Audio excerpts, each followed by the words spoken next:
Okay, we'll just do a real quick run through on the Falcon 50 variable bell crank test box. There's been a spate of these variable bell cranks from the vendor, like 4 in a row that are bad. So don't blame your own troubleshooting. You may be working with multiple bad cues. So get your PC board out of the left cabinet, unplug the PC board, plug it right in here.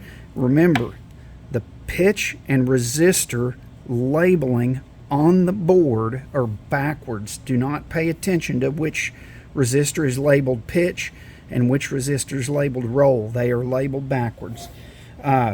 You'll plug this back into the cabinet where you pulled the circuit board out, so it's just a breakout. All it is a breakout that takes the maintenance manual drawing and puts pins 1 through 15 on the maintenance manual drawing, so they're a little bit easier to work with.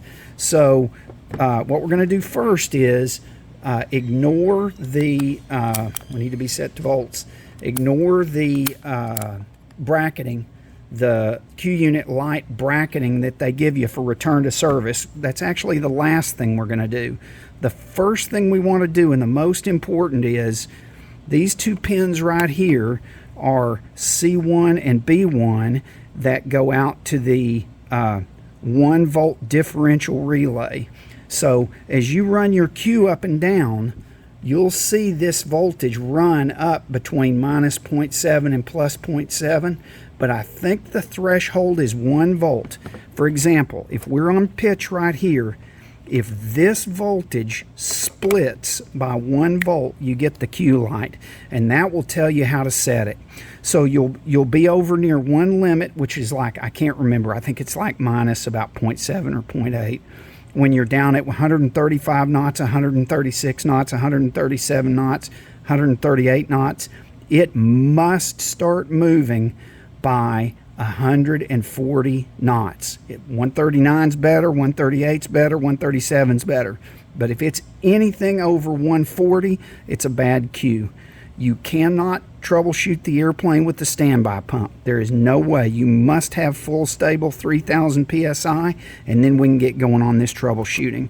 So run from 140 or about 130, run up and down from 130 to 375 or whatever the number is, 375 knots, whatever. Run up and down and watch this error right here.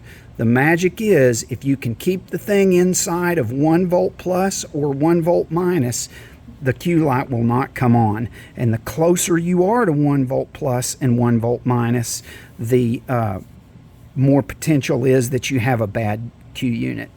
Okay, so now then, that gives you your brackets. That's for pitch.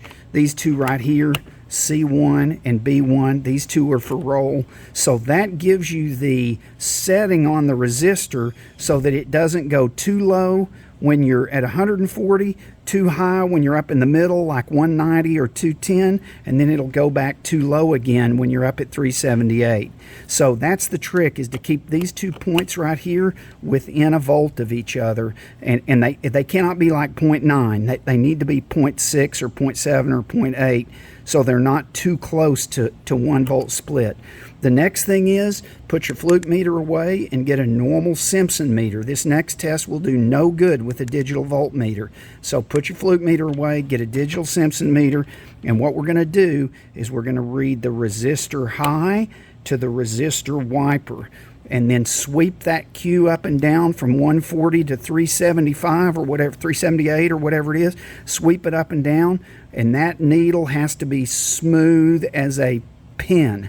If you catch jiggles in that needle, then that means this sliding resistor right here on the Q unit is bad. Super common. That's actually more common than a failed Q unit. You need to be super critical about these Qs, even if they're brand new overhauled. We've been getting a spate of bad Qs right off the bench from the major national vendor, not from a small shop, but they've lost control of the overhauls and return to service on the Qs. I hope that helps y'all.